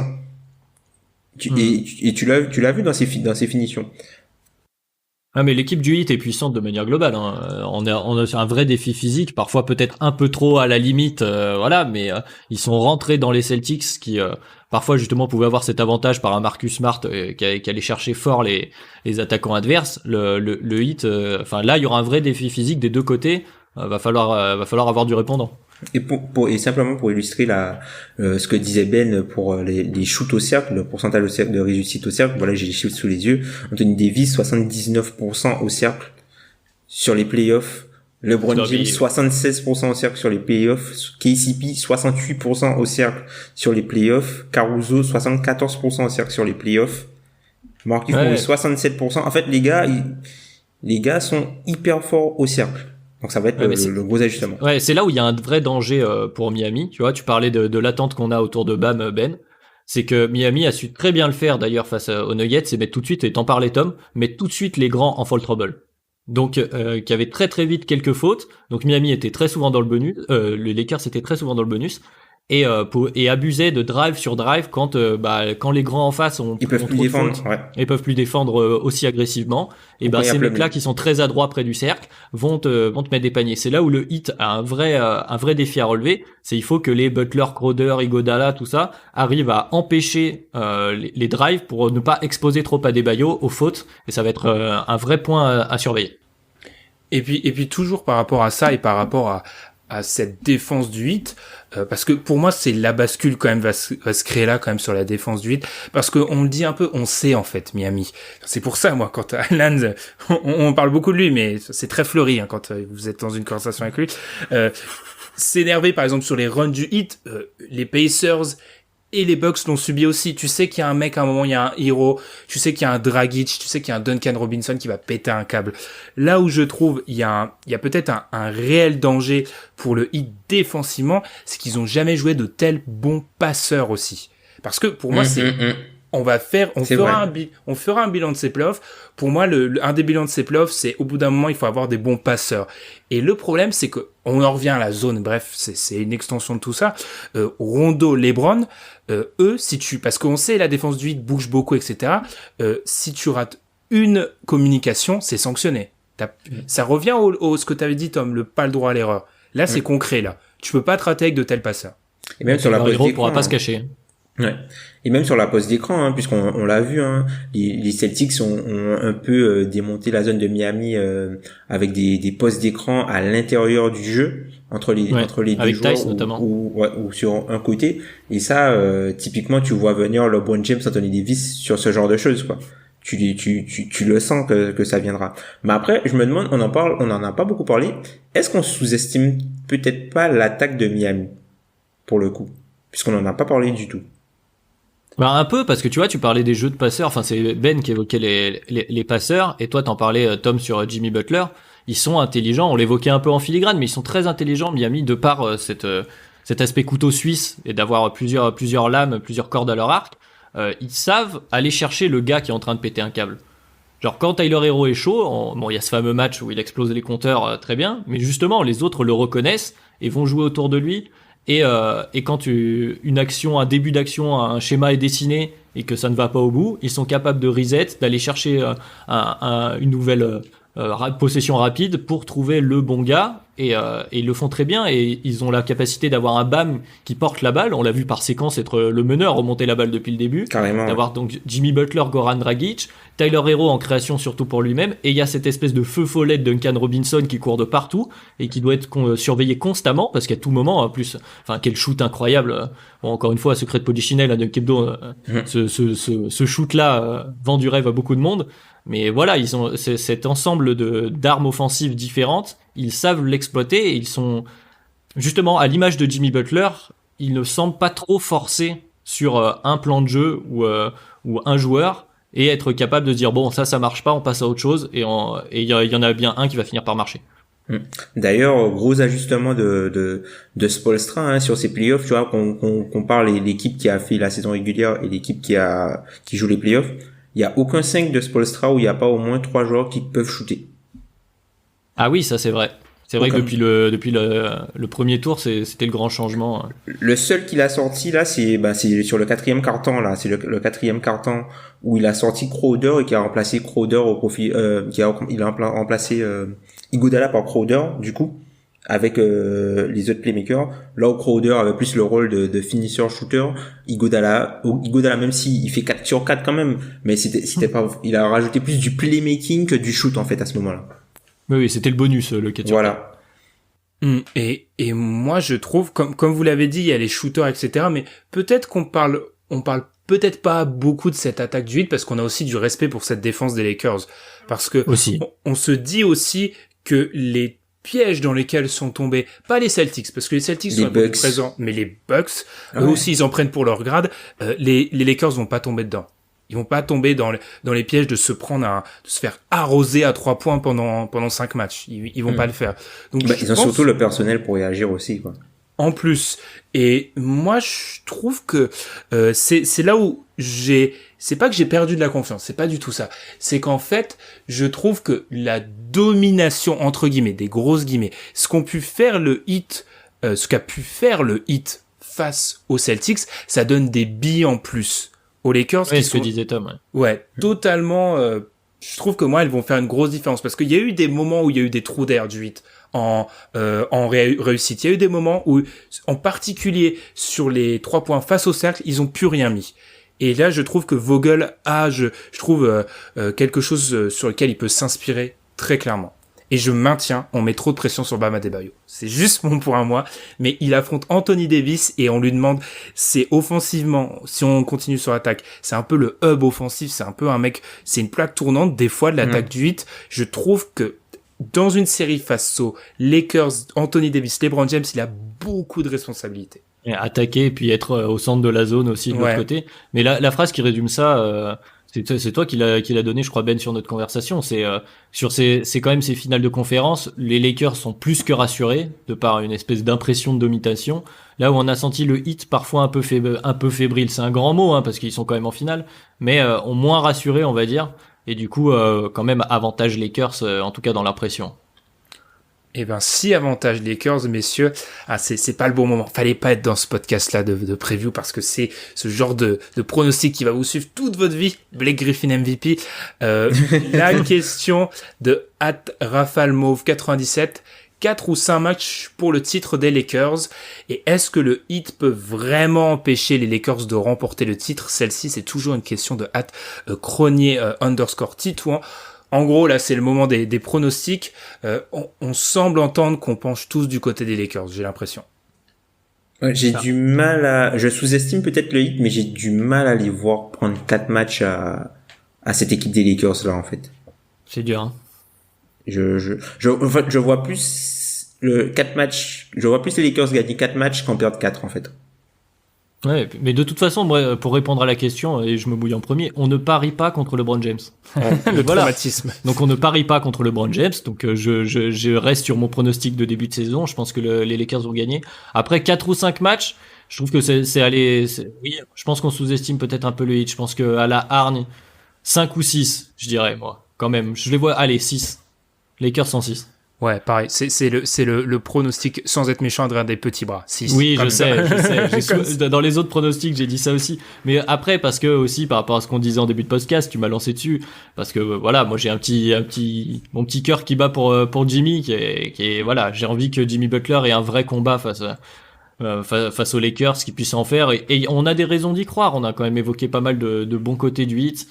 Je pense que j'ai du mal aussi à les voir en prendre 4, mais il y a des vraies armes, et puis on verra. C'est-à-dire sur un début de série, les Lakers ont souvent lâché le premier match. Ce serait pas une très très grande idée, je pense, en finale de lâcher le premier, de mettre le Heat en confiance. Donc on sait jamais, tout peut arriver. Je pense quand même les Lakers au bout, mais j'espère que le Heat me mènera un beau combat. Ben pareil, moi je pense que les Lakers vont l'emporter. Par contre, je pense que ce sera soit un sweep, soit un 6. Je vois pas le Heat gagner qu'un seul match. S'ils gagnent un match, je pense qu'ils en prendront 2. Mais sinon ils en gagneront pas. C'est une vraie possibilité pour toi, Tom, le sweep? Franchement, j'espère pas. Ce serait dommage que le Heat sorte comme ça, mais c'est possible. Parce que comme je te dis, hein, on n'a pas encore vu le post-up LeBron James. Ça, on n'a pas vu la carte finale, on n'a pas vu. On les a pas encore vus jouer. Je sais pas si tu te souviens contre les Warriors quand les Cavs ou la fameuse J.R. Smith, enfin le match d'anthologie de LeBron James qui restera comme la J.R. Smith. C'était ça. Il y a plus de post-up LeBron James, passe 3 points, post-up LeBron James, cut, post-up LeBron James, point, dunk. C'était ça, en fait. Après, et ça, on l'a pas encore vu, le mode véritable. Il y a beaucoup de séquences comme ça où c'est un peu compliqué, où LeBron ne trouve pas forcément la solution sans post-up, où il va servir Anthony Davis, où ils vont jouer un pick and roll, jouer le switch, service Anthony Davis. Anthony Davis qui est létal à mi-distance sur cette 50%. Hein. Il a 50% à mi-distance. C'est n'importe quoi. Voilà. Je dirais pas plus. Puis pour réagir un peu et m'appuyer sur la J.R. Smith, c'est vrai que ce match 1 risque d'être déterminant et c'est quand la dernière fois qu'on a vu une équipe de LeBron pas arriver sur un match 1 de finale focus. Parce que quand ils perdent les matchs 1, c'est juste que dernièrement ils prennent les Warriors et les Warriors sont indécents. Mais il y a toujours, je pense, maintenant le mec a 10 finales, il y a cette conscience de l'importance du moment qui fait que je les vois mal en fait déjouer sur un match 1 et si t'es mené 1-0 ça devient difficile parce que en gagner 4 sur 6 ça devient très compliqué. Donc je penche aussi du côté Lakers et du coup on va croire qu'on est en titre alors que c'est tout sauf le cas, mais oui en fait c'est juste déjà LeBron, Anthony Davis aussi parce que rien qu'Anthony Davis on l'a dit il est impressionnant, assez dur de parier contre eux. Alors cet épisode va être très long parce qu'on a encore d'autres questions. J'ouvre la parenthèse, j'ai intitulé ça sur mon magnifique document Google Doc, Legacy LeBron, parce que alors on a deux questions par rapport à ça. Deux des fans d'Enix qui eux effectivement ne sont pas trop habitués au Legacy dernièrement. French Knicks Podcast, Tom du regretté French Knicks Podcast qui nous demande LeBron définitivement unique dans l'histoire et une question de Nixon qui nous demande 6 victoires des Lakers, LeBron définitivement le GOAT. Alors je connais mes acolytes, ils ne vont pas se risquer à répondre à cette question. Je vous demanderai plutôt, est-ce que c'est pas une des finales les plus importantes de la carrière de LeBron? Parce qu'on sait que pour ces joueurs de cette stature, c'est important, la legacy, l'histoire. Est-ce que celle-ci, il a juste pas le droit de la perdre? On parlait du côté mission, la différence entre les deux équipes qu'on a en finale par rapport aux autres équipes. Il y a un truc qu'on sent depuis le début de la bulle, c'est que LeBron James, il y avait une illustration d'ailleurs qui était passée, je crois que c'était Ilias qui l'avait mis sur notre conversation entre nous de Kebdo quand il y a eu le trophée de MVP de Giannis, où on voyait Giannis faire la course avec LeBron, s'arrêter pour attraper le trophée de MVP, et on voyait LeBron continuer à courir derrière une chèvre, donc qui illustre le GOAT. On sent, ce truc-là. LeBron, il est à la chasse à l'histoire. Alors après, le débat du GOAT, oui ou non, je suis un fan des Bulls, donc vous connaissez ma réponse. Mais en l'occurrence, LeBron James, là, il est à la poursuite de l'histoire, et s'il gagne, il y a une symbolique sur cette victoire cette année, si les Lakers vont au bout, qui est assez incroyable. Il y a LeBron qui gagne aux Lakers, les Lakers qui retrouvent le trophée, la mort de Kobe. Cette année-là, le buzzer beater avec Anthony Davis qui gueule Kobe, il y a tout pour que ce soit écrit noir sur blanc dans les livres d'histoire, et rajouter une ligne avec LeBron qui gagne avec une troisième équipe, toujours en étant, s'il est MVP des finals en gagnant, ce sera le premier de l'histoire à l'être. Donc dans 3 équipes différentes, 3 fois MVP des finales. Il est dans cette course-là. Après, le GOAT, pas le GOAT, les comptes se feront à la fin. Mais en tout cas, LeBron, je pense que LeBron le sait lui-même et on l'a vu quand ils ont gagné donc la finale de conférence, l'interview post-match où ils ont les casquettes champion de conférence, ça l'intéressait pas du tout. Il était déjà prêt pour cette finale et c'est le seul et unique objectif. Ouais, carrément. Enfin, j'ai pas grand chose à rajouter à ce que t'as dit. Enfin, moi, personnellement, le débat du GOAT, c'est pas quelque chose qui m'intéresse particulièrement. Donc, voilà, quoi. Enfin, après, on LeBron est tellement James. des hipsters, c'est insupportable. après, LeBron James, il y a quelque chose qui va être important pour lui, c'est le fait de ne pas perdre en étant Goliath. C'est-à-dire qu'il a gagné en étant David. Quand il a battu les Warriors. Et il a perdu en étant Goliath uniquement face à Dirk Nowitzki. Et je pense que s'il perd là, par exemple, face à, entre guillemets, Jimmy Butler, enfin, LeBron James n'est pas censé perdre quand il est favori. Et les seules fois où il a rarement perdu quand il était favori. Il va y avoir des flashbacks de Dallas. Tu vois, moi, c'est la seule intrigue qu'il y a vraiment, à son niveau. Mais après, est-ce que ça va changer sa place dans l'histoire vu où il est déjà?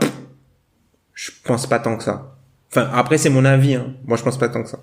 Je suis assez d'accord. Je vais résumer ça. Je l'avais un peu sous-entendu. Il a pas le droit de la perdre parce que c'est la première fois depuis pas mal de temps quand même qu'il est favori en entrant. Il peut pas la perdre. Ce qui me fait d'autant plus dire que ce mec, à l'exception bien sûr de cette tâche Dallas, il a quand même une capacité assez incroyable à répondre présent quand il faut. C'est aussi ça qui nous fait peut-être pencher du côté des Lakers et de LeBron. Même en 2020, c'est difficile à dire des Lakers et de LeBron, hein. Il y a toujours un petit blocage. Bref. Ouais, c'est comme les Warriors et Kevin Durant, hein. Totalement. C'est c'est quand même, moins. Moi, Durant Warriors, c'est plus. Pour moi, ils sont vraiment différenciés à jamais. Alors que là, LeBron, s'il gagne là, puis mettons l'année prochaine, bon, peut-être que voilà. Mais en tout cas, ouais, c'est un titre important. Et oui, moi, je maintiens que LeBron peut, d'un point de vue historique, ne peut pas perdre. Si dans sa relation avec l'histoire, ils peuvent pas vraiment perdre. Alors, on va refermer cette page Legacy. Il y a quelques petites questions pour la fin, messieurs. Alors, encore une question de @cronier_Titouan qui nous a posé pas mal de questions. Butler, top 5 NBA en 3 petits points, leadership. Moi, j'ai toujours du mal à juger le leadership parce que je suis pas dans le vestiaire avec les mecs. Parce que je pense qu'on pose cette question. On pose cette question il y a 2 ans quand on se moque de Jimmy Butler à Minnesota, on rigole. Ah bah tout à fait. J'allais exactement dire ça. C'est le propos qu'on voit pas mal ressortir. Je crois que j'ai vu Tyus Jones sur Twitter faire une sortie à ce niveau-là, dire voilà, il y a 2 ans, on tablait. On disait que c'était le pire leader, que c'était un cancer dans les vestiaires, etc. Tyus Jones qui disait c'était des citations de gens qui sont jamais rentrés dans les vestiaires. On n'en sait rien, et leadership c'est abstrait. C'est sûr que c'est toujours important d'avoir des comment dire, des leaders dans un groupe. Ça à tout niveau dans le sport, on le voit. Après le leadership d'un joueur juste par le mental, c'est un peu quelque chose d'un peu mystique. Il y a toujours le basket qui rentre en compte, c'est un peu les deux en même temps, donc c'est difficile à qualifier. La seule chose que je voudrais rajouter, mais c'est juste parce que je suis un fan des Bulls, c'est que quand on a posé à Jimmy Butler la question de où il avait trouvé les sources de son leadership pour aider Tyler Hero par exemple, il a cité Luol Deng, Joakim Noah, Carlos Boozer et Eddie Rose. Donc voilà. C'est Vets. Quelque part, c'est un peu de quelque part, c'est pour ça qu'on est un peu derrière le hit du côté des Bulls. Voilà, il y a un peu de nous au fond. T'es pas surpris qu'il ait pas cité D-Wade et Rajon Rondo? Non, ça me va. J'aurais aimé qu'il cite Taj Gibson, moi, c'est lui qui m'a manqué dans la liste. C'est Boozer qui m'a surpris par contre. Genre le leadership de Carlos Boozer, je m'y attendais pas vraiment, mais pourquoi pas. Qui est plus connu pour son contour. Son contour, son remplissage au feutre, je veux dire. Ah, on a passé la barre de l'heure et quart, plus rien, on ne contrôle plus rien. Mais plus sereinement, par exemple, sur Jimmy Butler, d'ailleurs, ça c'est une question que j'avais pour vous. Est-ce que ça, quand on regarde ce qui s'est passé il y a 18 mois, il y a 20 mois, Anthony Davis demande son transfert et se retrouve en finale NBA. Jimmy Butler demande son transfert, il est transféré à Philly, il choisit de partir à Miami, il se retrouve en finale NBA. André Iguodala demande son transfert, il est dans une meilleure solution et gagne plus d'argent. Qu'est-ce que ça nous dit sur la suite du déplacement des joueurs? Puisque tout le monde se retrouve dans une meilleure situation au final.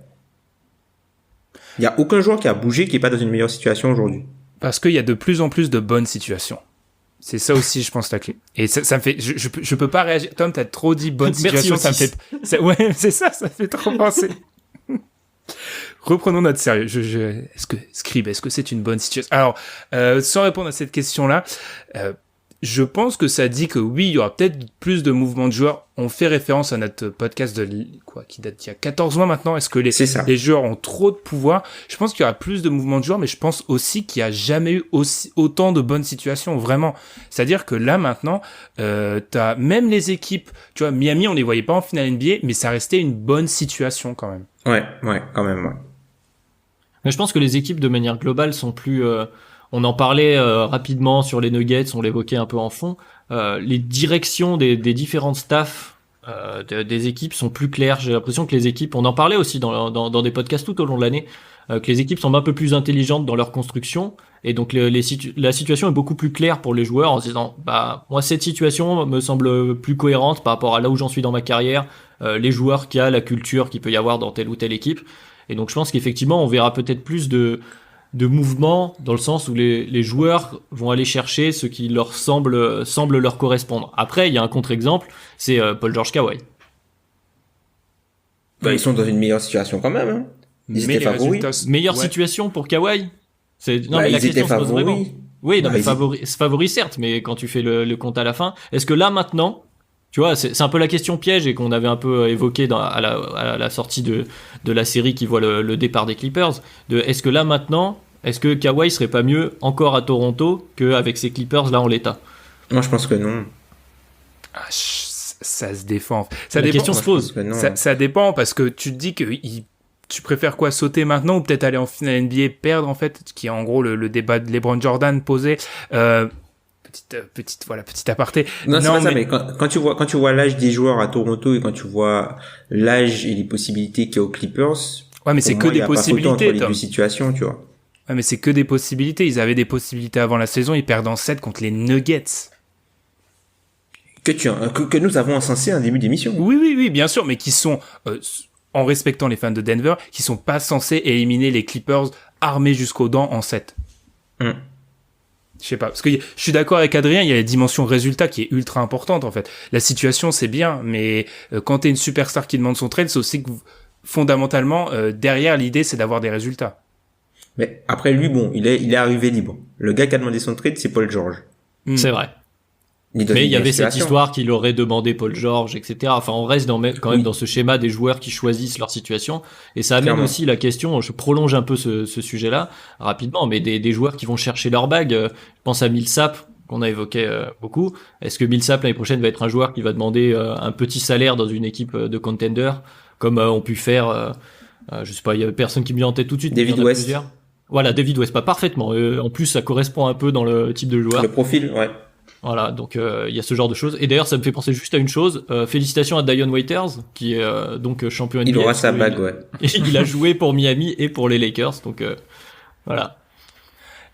Très bien, on continue avec une autre petite question. Alors celle-ci, je l'ai vue ce matin sur Twitter, ça a agité un peu le NBA Twitter. Est-ce que Miami n'a pas prouvé qu'on peut gagner sans tanker, entre parenthèses, coucou fille? Alors ça doit être Pierre qui a tweeté ça. C'est un cheap shot. Parce que ça c'est un coup bas, c'est un chiro shot pour les amateurs de catch. Ça doit être Pierre que j'ai vu tweeter ça avec We Are Thunder ce matin. Miami, c'est alors déjà, je me rappelle pas exactement, mais je crois avoir reconnu le phrasé de Pierre. Miami, c'est Spoelstra, Riley, une situation d'un point de vue tout simplement vie. T'es à Miami, quoi, voilà, à South Beach, etc. Je crois pas que Pierre l'a cité, mais il y a aussi l'aspect fiscal, il y a pas d'impôt en Floride, enfin bref. Miami, c'est pas le bon exemple, parce que en fait, selon moi, ce qu'a fait Miami, c'est pas toutes les équipes ne peuvent pas le reproduire, en fait. Tu peux pas le faire à Minnesota. Tu peux pas le faire à Minnesota, en fait. Tu vas pas ramener les mecs à Minnesota. Je comprends l'exemple. Oui, c'est vrai que je comprends l'exemple. Et surtout, t'as pas le pouvoir d'attraction, t'as pas le même pouvoir d'attraction, et puis Miami, c'est un peu quelque chose d'à part, c'est un peu les nouveaux Spurs, non? Ouais, il y a ce côté-là, parce que tu disais Pat Riley, Eric Spoelstra, il y a ce côté filiation, enfin, le GM coach, et puis oui, le climat. Mackie Harrison qui est prêt à dépenser. Oui, c'est ça, il faut que ton proprio soit aussi dans la même lignée que ton sportif. Effectivement, c'est pas possible partout. Ça démontre que oui, mais ils sont pas les seuls à finalement pas faire de transition, de gros reset, on va dire, à base de tanking. C'est des situations qui arrivent, c'est conjoncturel et c'est des questions de stratégie en fonction de ton attractivité et de ce qui est disponible. C'est plutôt salutaire en fait que ces situations existent, parce que si effectivement il y avait que le tanking, ce serait un peu triste. Le tanking existe aussi, et tant mieux, notamment pour les petits marchés, parce que j'ai cité Minnesota, mais on peut parler de Cleveland, on peut parler, je sais pas, d'Atlanta, de Charlotte, de tous ces plus petits marchés qui ont plus de difficultés à garder leurs joueurs majeurs ou à attirer des joueurs majeurs. Et il y a aussi une grosse notion de chance, hein. Par exemple, pas sûr que Tyler Hero soit Tyler Hero s'il est pas à Miami, pas sûr que Duncan Robinson soit Duncan Robinson s'il est pas à Miami, Bam Adebayo pareil, et même quand on te dit ça se joue un peu, rappelons que les Mavericks ont refusé de récupérer Doncic gratuitement dans le cadre du sign and trade de Jimmy Butler, hein. Dragic. Donc ça se joue à rien. Dragic, ils ont refusé. Oui, ils ont refusé Dragic, tu vois. Oui, t'as dit Doncic, oui, c'est pour ça que j'ai Dragic, pardon. Parce que je me suis dit quelle erreur. Oui, puis il y a cette notion de chance. Et si on retourne la chance, alors je sais que Philadelphie, chez les fans de Boston, bien évidemment, mais d'autres franchises, c'est un peu la cible, mais Philadelphie, ils sont à un shoot incroyable d'être dans une finale de conf où mon petit doigt me dit qu'ils sont très dangereux. Enfin, ils sont à rien aussi, hein. Eux, et même dans d'autres aspects de la franchise, s'il y a bien une franchise qui est en train de prendre le flambeau du Thunder dans l'histoire de la malchance, c'est Philadelphie récemment, quand même, hein. Enfin, il y a un espèce de concours. Donc, Je pense pas en fait que ça. Enfin, de toute façon, l'idée selon laquelle il y a une façon de reconstruire, ça a toujours été faux en fait. Il y a pas une façon Clairement, de reconstruire. Et je trouve moi qu'il y a une espèce d'obsession du côté des fans NBA pour ce qui s'est passé à Philadelphie. Ils ont pas aimé le talking. En faire une espèce d'antéchrist, c'est pas bien, faut pas faire ça. Bah, ils ont fait ce qu'ils voulaient. Enfin. Et si ça marche pas, enfin, j'avais lancé cette question-là un jour sur Twitter. Est-ce que le process a pas réussi et c'est pas l'après qui a posé question en fait. Enfin là, c'est un tout autre débat que j'ai très peur d'ouvrir à 1h30 d'émission. Donc on va continuer. Alors c'est @KurstBLCK qui est une des personnes derrière le Pascal Gang qu'on salue. Alors pas de bague pour le gang et pour Pascal cette année. Après ces finales de conférence incroyables à l'Est, j'aimerais avoir votre top 5 des coachs NBA. Alors, mes coéquipiers n'ont pas été préparés à cette question. Donc, je vais peut-être un peu les guider, les aider. Je pense que Spoelstra a complètement validé son strapontin. Nurse. Je pense Nurse aussi. Stevens, je pense. Moi, il y a une question. Après, c'est dur. Hein. Enfin, il y a tellement de bons coachs. Tu vois, Carlisle. Quelqu'un a mis Popovic. Et moi, je trouve qu'il y a. Alors, je vais pas blasphémer. Heureusement que Madia n'est pas là. Popovic, la question commence à se poser. S'il reste toujours dans ce top 5 là. Là, on parlait de Legacy pour LeBron. C'est difficile de lui enlever. C'est effectivement, même si c'est plus compliqué ces dernières années, il fait quand même partie des gros coachs. Après, c'est vraiment une question compliquée parce que une nouvelle fois, c'est quelque chose d'assez conjoncturel selon la situation. Le coach a des armes et peut soit rester sur des acquis, soit tenter des choses. Il y a des gens qui vont peut-être mettre Mike Malone maintenant, après le gros run des Nuggets. Ah, ils auraient tort, mais oui. Oui, voilà. Là, moi, je trouve qu'il y a des vraies limites dans le coaching de Mike Malone, donc. Il s'est quand même réinventé un peu Pop, hein, parce que l'équipe qu'on a eue dans la bulle de San Antonio, elle était totalement différente de l'équipe qu'on a eue en saison régulière. Hein.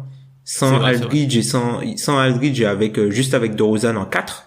Enfin, il a quand même, enfin, il s'adapte petit à petit au basket moderne. Après, c'est sûr que sur le CV, c'est difficile de pas le mettre dans le top 5. Tu vois, il y a des coachs comme ça où la longévité fait que t'es obligé de respecter ce qu'ils font. Et après, il y a la question excuse-moi Ben, mais des coachs, les coachs de LeBron James, pour faire tout simple, parce que Vogel a fait des belles choses. Moi, je trouve il est pas déméritant, mais Vogel, il coach une équipe avec LeBron James, avec Rajon Rondo, avec Jason Kidd à côté de lui, avec avec des joueurs très intelligents. Donc, quel crédit apporter au coach à chaque fois à ce niveau-là, parce que Spoelstra pendant longtemps avait cette réputation-là d'être c'est LeBron le coach. Preuve en est, non, le Spoelstra est un vrai coach très intelligent et il l'a très bien illustré sur ses finales de conf. Et tu vois, il y a Kerr peut-être qu'on a oublié un peu puisque les Warriors ne sont pas là. Kerr qu'on a peut-être un peu laissé de côté cette saison et on a vu que c'est un petit peu c'est un petit peu plus difficile, pardon. Un petit peu Jacques plus difficile Vaughn, avec très grosse fin de saison. Un matos imparfait, tu vois. Donc, enfin, il y a pas, enfin, dans le top 5, il est pas si évident que ça, hein. Après, peut-être que, enfin, moi, je me sens peut-être pas assez légitime pour donner un top 5 vraiment, parce que on sait bien que, enfin, le coach, on voit le coach, mais au final, chaque coach est différent et surtout en NBA, hein, le coach, enfin, comment dire, les coachs ils font pas que coacher quoi. Enfin il y a la gestion des égos, il y a énormément de choses quoi. C'est pas juste le mec qui appelle les systèmes quoi et qui fait les remplacements. Bien sûr. Après la trinité que t'as cité Ben, je pense que le Nurse, Spoelstra, Stevens fait à peu près l'unanimité dans un top 5. Après l'ordre et le reste du personnel, faudrait voir, mais je pense que ces trois-là ont assuré une belle place en tout cas pour Carlisle, les gars, dans le futur proche. Oui, Carlisle, c'est incroyable, le mec, il arrive à faire des attaques le mec fait des attaques flamboyantes depuis 10 ans. C'est vrai. Avec à la base deux. Barrea. Voilà. Après, moi, je trouve qu'aussi, il y a la question de c'est quel coach. Parce qu'on avait ce débat-là avec Alan. Je suis pas sûr que je donne le vestiaire des Clippers à Stevens, tu vois. Enfin, il y a aussi. Ah oui. Oui, c'est vrai, il y a aussi la question de, c'est parce que nous, on a un peu l'aspect esthétique en Europe. J'ai l'impression où c'est le coach qui fait, qui crée, qui met en place des systèmes, etc. Je pense que quand t'as l'effectif des Clippers, savoir gérer les égos, c'est peut-être la qualité numéro 1 qu'il faut avoir. C'est là où j'ai toujours voulu être un peu sympathique à l'égard de Doc Rivers parce que je pense qu'il a pas de base, le job est pas facile en fait. Donc clairement. Savoir contenir ces mecs, c'est très important. On peut continuer. Alors, une question qui m'est adressée. At The Pen Don't Lie, Dwight Howard champion à Orlando, un mot Benjamin. Alors comme je l'ai dit, la dernière fois qu'on m'a appelé Benjamin, j'ai pas souvenir en fait. Alors un mot. Alors déjà, il n'est pas encore champion. Respectons le hit. Ensuite, j'ai pas réagi au moment où vous avez parlé des chasseurs de bagues, peut-être Paul Millsap et à l'ancienne David West. C'est quand même extrêmement bizarre quand ton joueur favori ou un de tes joueurs de cœur qui a été une superstar à un moment va gagner un titre Totalement. en role player. Pour moi, c'est une demi-bague. Je sais pas, je vais pas dire comment le vit Dwight Howard. Je ne suis pas malheureusement en contact avec Dwight Howard, mais c'est différent en fait. Ça a pas de saveur tellement. Il y a un goût un peu. Je pense que s'il y avait, mais tu vois, s'il y avait Melo dans cet effectif des Lakers à la place de Jared Dudley, je pense que j'aurais la même réaction que toi. C'est vrai qu'il y a un côté, c'est comme si T-Mac l'avait eu avec les Spurs, où les gens disaient ouais, quand on disait bah voilà, il a enfin passé un tour, il est en finale, ouais, mais il a pas joué, donc là après Howard contribue pour le coup. Howard contribue vraiment et il l'aura mérité. Pour moi, c'est ça le plus important, c'est le côté peut-être contribution. Pour moi, le côté contribution est plus important que le rôle, tu vois. Oui, il a mis sa pierre à l'édifice, mais je sais pas, peut-être que je suis trop exigeant, mais il y a un côté où tu te dis oui, enfin, c'est quoi, c'est le 4, 5, 6e meilleur joueur de son équipe quand il gagne sa bague, il y a pas le côté. Je sais pas parce que en fait, tu vois, quand on parle des mecs après 20 ans après, c'est ça, moi, qui m'énerve avec la course à la bague, c'est que on dira pas, Dwight Howard, il a gagné sa bague en étant un contributeur. On dira, Dwight Howard, one-time NBA champion, 3 times DPO. Tu vois, on dira des trucs comme ça, tu vois. C'est sûr. First ballot Hall of Famer. Exactement. Totalement. Et pour finir, une question. Quand on regarde les finales de conférence, c'est le secteur intérieur, AD aux Lakers, Bam à Miami et Jokic aux Nuggets. Est-ce que ça ne montre pas un signe du retour au premier plan des pivots dans la NBA? Eh bien, to be continued, parce qu'on va s'arrêter là, parce que... et oui. Incroyable. Enfin, incroyable. C'est une de mes meilleures fins, je pense. Parce que, tout simplement, c'est un podcast que j'aimerais imposer. Alors, pour être honnête avec les auditeurs, je l'ai marqué dans notre petit Google Doc. Et mine de rien, j'aimerais bien... Donc maintenant, ils sont un peu forcés vu que je l'ai annoncé. J'aimerais bien qu'on discute de ça parce qu'il y a pas mal de choses à dire. Parce que moi, je répondrais non à cette question. C'est pas un retour au premier plan et c'est surtout une transformation qui continue. Mais c'est ma réponse et on détaillera et on glosera une prochaine fois. Messieurs, c'est très rare, on est à plus d'1h30. Donc ce que je retiens, c'est que Tom annonce un 4-0 ou un 4-2 et que du côté de Adrien et moi-même, on part sur un 4-2, donc une victoire des Lakers. Voilà, c'est bien résumé. Et quelle fin, bravo, respect. Ah ouais, je suis couronné par Grégoire Margoton, incroyable. Donc j'en suis très heureux. Là-dessus, on va conclure cet épisode 7, preview, bilan des finales de conférence et preview des finales NBA. Comme d'habitude, on vous invite à nous suivre sur les réseaux sociaux, principalement uniquement Twitter, et sur les plateformes de streaming, comme d'habitude. Pour nous remercier de cette saison un peu folle, 5 étoiles sur Apple Podcast, ça fait toujours plaisir. Et nous, on se retrouve très vite pour discuter de ces finales NBA. Salut et bonne finale. Salut. Salut.